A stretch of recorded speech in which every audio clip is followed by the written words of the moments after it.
Causes of acid base disorder के ऊपर हम अपने सारी इंटरप्रिटेशन कर चुके हैं, हमें इंटरप्रेट किस तरह से करना है और आप लोगों को यकीनन समझ में आ गया होगा। अब हम स्टडी करेंगे कि causes of acid base disorder या एसिड बेस डिसऑर्डर्स जो हमने पढ़े हैं उनकी क्या कॉजेज़ होती हैं।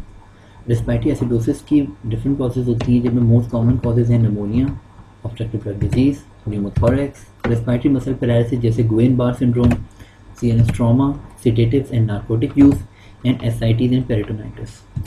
Respiratory alkalosis causes में आता है high altitude, hyperventilation, febrile state, septicemia, meningitis, congestive cardiac failure and hysteria.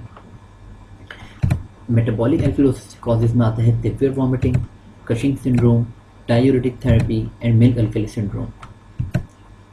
Metabolic acidosis हमारे पास हम जो आता है वो आता है mainly in relation to the anion gap. तो जब कभी एनाइन गैप वैसे तो आपको कैलकुलेट करना ही करना है, लेकिन अगर आपकी वैल्यू आ रही है, आपके जो डिसऑर्डर आ रहा है वो आ रहा है मेटाबॉलिक एसिडोसिस पे, तो आपको 110% इसको कैलकुलेट करना है, क्योंकि इसके अकॉर्डिंग ही हम मेटाबॉलिक एसिडोसिस की डायग्नोसिस बना सकते हैं। तो वो कंडीशन जितने हमें metabolic acidosis with normal anion gap मिलता है वो होती हैं due to loss of bicarbonate ion, जिसमें कॉजेज आती हैं diarrhoea, type 2 renal tubular acidosis, acetazolamide use and ureteral diversion। दूसरी हमारे पास कॉज होती है decrease relaxation of hydrogen ions, decrease relaxation of hydrogen ions, और उसकी कॉजेज में आता है renal failure, type 1 renal tubular acidosis and hypoaldosteronism जो रिप्रेजेंट करता है टाइप 4 रीनल ट्यूबुलर एसिडोसिस को। देन हमारे पास आता है metabolic acidosis with elevated anion gap. Anion gap normal से बड़ा हुआ है और मेटाबॉलिक एसिडोसिस के साथ है। इसकी कॉजेज होती हैं अनकंट्रोल्ड डायबिटीज़, स्टार्वेशन और hypoglycaemia, hypotension, hypoxia, carbon monoxide and cyanide poisoning, aspirin, INH use and furosemide use and renal failure. Now metabolic acidosis present कर रहा है with elevated anion gap, but अब साइड में hyperchloraemia भी है, यानी कि क्लोराइड आइन रेज हुआ है बहुत ज़्यादा। इसकी कॉजेज हैं chronic renal failure, diarrhoea with lactic और keto acidosis, renal tubular acidosis with uraemia, hypoaldosteronism with diabetic keto acidosis, elevated anion gap बाज़ औक़ात हमें विदाउट मेटाबॉलिक एसिडोसिस भी मिल सकता है। अच्छा, मेटाबॉलिक एसिडोसिस का मैंने पढ़ा या तो वो नॉर्मल एनाइन गैप के साथ मिलेगा या एलिवेटेड एनाइन गैप के साथ मिलेगा या with elevated anion gap and hyperchloraemia के साथ मिलेगा, लेकिन elevated anion gap metabolic acidosis के बगैर भी मिल सकता है।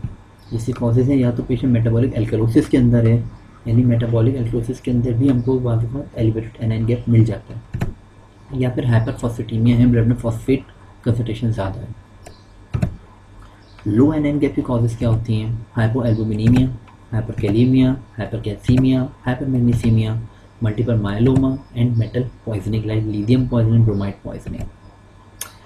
अब हम डिस्कस करेंगे कि मिक्स्ड एसिड बेस डिसऑर्डर्स क्या होते हैं। अभी अब तक हमने पढ़ा था सिंगल एसिड बेस डिसऑर्डर, या तो पेशेंट के अंदर रेस्पिरेटरी एसिडोसिस होगा या रेस्पिरेटरी अल्कलोसिस होगा या मेटाबॉलिक एसिडोसिस होगा या मेटाबॉलिक अल्कलोसिस होगा। और बहुत सी कंडीशंस ऐसी होती हैं कि पेशेंट बाज़ औक़ात एक से ज़्यादा एसिड बेस डिसऑर्डर के साथ प्रेजेंट कर सकता है। उसकी एग्जाम्पल्स हम आगे देखेंगे। मिक्स्ड एसिड बेस डिसऑर्डर की दो टाइप्स होती हैं, डबल डिसऑर्डर्स या ट्रिपल डिसऑर्डर्स, यानी कि 2 डिसऑर्डर एक साथ हो सकते हैं और 3 डिसऑर्डर भी एक साथ हो सकते हैं। मिक्स एसिड बेस डिसऑर्डर को हम आइडेंटिफाई किस तरह से करते हैं? इसके 2 तरीके होते हैं आइडेंटिफाई करने के। कोई हमको जो 3 बेसिक वैल्यूज़ होती हैं, pH, बाइकार्बोनेट आयन और partial pressure of the carbon dioxide, अगर इनकी वैल्यूज़ जो हैं आपस में कोरिलेट नहीं कर रही, जो हम नॉर्मली पढ़ते हुए आए ना पीछे, अगर वो आपस में कोरिलेट नहीं कर रही हैं, बहुत कंफ्यूज वैल्यूज़ हैं, हमें समझ नहीं आ रहा, तो देयर इज पॉसिबिलिटी के पेशेंट के अंदर मिक्स्ड एसिड बेस डिसऑर्डर हो। दूसरी आइडेंटिफिकेशन पॉइंट ये होता है कि एविडेंट अनकंट्रोल कंपनसेटरी मैकेनिज्म, यानी कि जो भी कंपनसेटरी मैकेनिज्म वर्क कर रहा है वो अपनी लिमिट से बाहर निकल गया है। जो कंपनसेशन लिमिट हम पढ़कर आए हैं पीछे, वो अपनी कंपनसेटरी लिमिट से बाहर निकल गया है।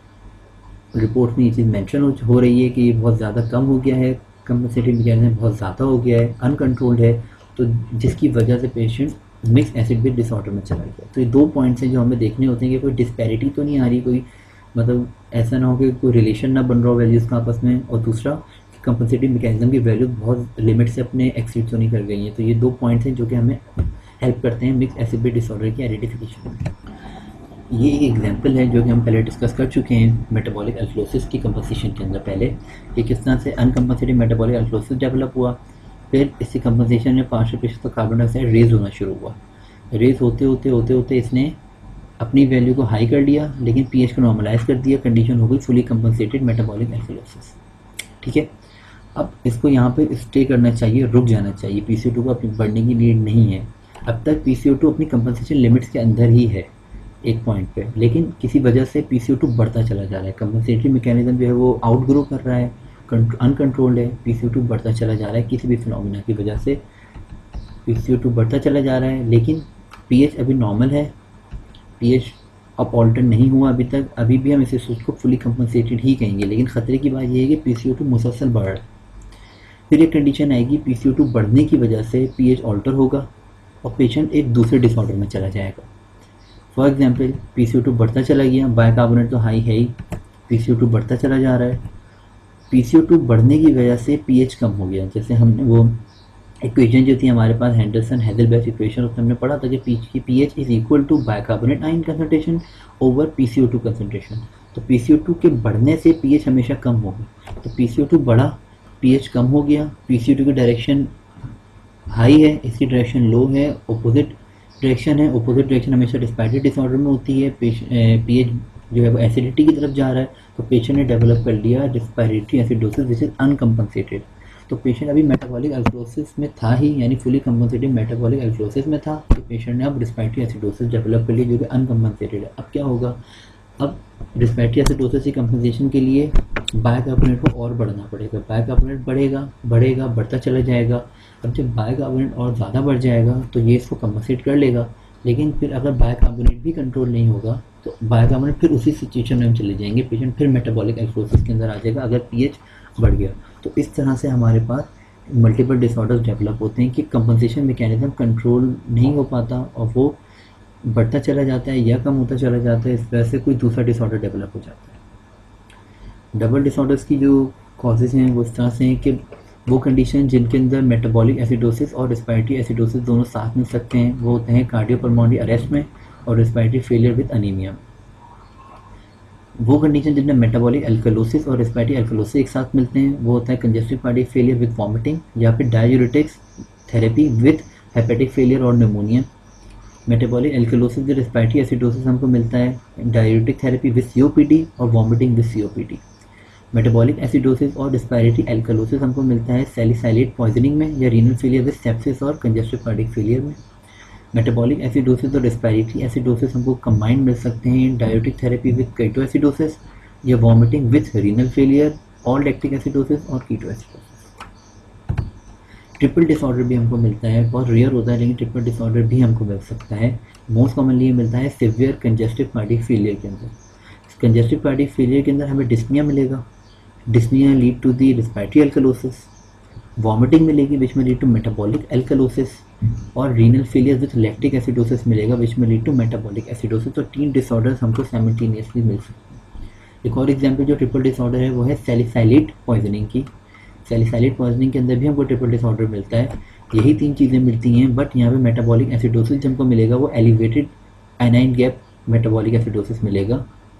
यहाँ पे जो हमको मिल रहा है सिवियर सीसीएफ के अंदर वो मिल रहा है normal anion gap metabolic acidosis.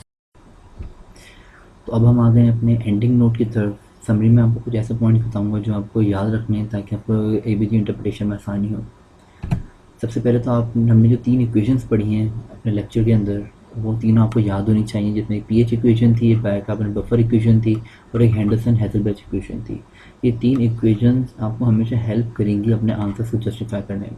यानी कोई अगर आपको कोई भी सवाल पूछता है तो आप इन 3 इक्वेशंस की बेस के ऊपर आप जस्टिफाई कर पाओगे अपनी डायग्नोसिस को, जो हमने एक एसिड बेस इम्बैलेंस डिसऑर्डर की डायग्नोसिस बनाई होगी कि ऐसा क्यों हुआ, पीएच कम क्यों हुआ, तो पीसीओ2 बढ़ने से ही पीएच कम क्यों हुआ, ये सारी चीज़ें आप इन इक्वेशंस की मदद से बता सकते हो।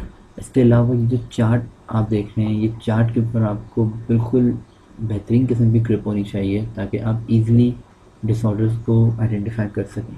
इस चार्ट को आपने हमेशा याद रखना है और ये चार्ट भी आप प्रैक्टिस से खुद क्रिएट कर सकते हो। तो मैं आपको यही सजेस्ट करूँगा कि आप जब स्टेप्स ऑफ इंटरप्रिटेशन पढ़ लें तो इस चार्ट को खुद क्रिएट करने की कोशिश करें, क्योंकि इतना मुश्किल नहीं है ये क्रिएट करना। अब इस चार्ट के फर्स्ट 3 स्टेप्स जो हमने पढ़े थे उससे ही आप इसको क्रिएट कर सकते हो।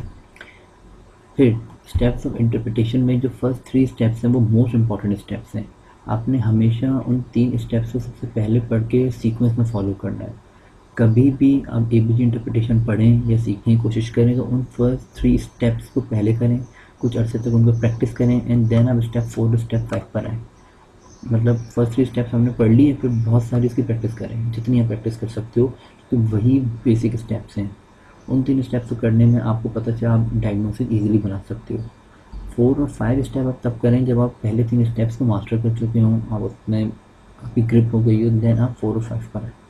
कभी भी किसी स्टेप पे जंप करने की कोशिश ना करें। ये नहीं कि आपने स्टेप 1 किया नहीं और आप स्टेप 3 पे आ गए, स्टेप 2 किया नहीं, स्टेप 4 पे आ गए। तो आपने कभी भी जंप नहीं करना, कोई स्टेप स्किप नहीं करना। और जो सबसे इम्पोर्टेंट चीज़ होती है वो ये कि जो डिसऑर्डर के कॉजेज़ हमने पीछे पढ़े हैं कि डिस्पेप्टिक एसिडोसिस के कॉजेज़ क्या हैं और एटोसिस के कॉजेज़ क्या हैं, मिक्स्ड डिसऑर्डर के कॉजेज़ क्या हैं, तो वो डेफिनेटली बहुत मुश्किल होता है सबको याद रखना। वो सब आपको टाइम के साथ याद हो जाएगा, तो उसमें जल्दी करने की कोई ज़रूरत नहीं है। आप ईज़िली इन सबको सीख लेंगे, बस आपको टाइम देना है इस चीज़ को और प्रैक्टिस करते रहना है। इस वीडियो को देखने का बहुत बहुत शुक्रिया। इस वीडियो को लाइक करें, शेयर करें, मेरे चैनल को सब्सक्राइब करें यूट्यूब पर, फेसबुक पेज को लाइक करें, इंस्टाग्राम अकाउंट को फॉलो करें और इसी तरह अपनी बेहतरीन राय देते रहें ताकि मैं अपनी आने वाली वीडियोज़ को मज़ीद बेहतर करता हूँ। बहुत बहुत शुक्रिया। अल्लाह हाफ़िज़। अब हम आते हैं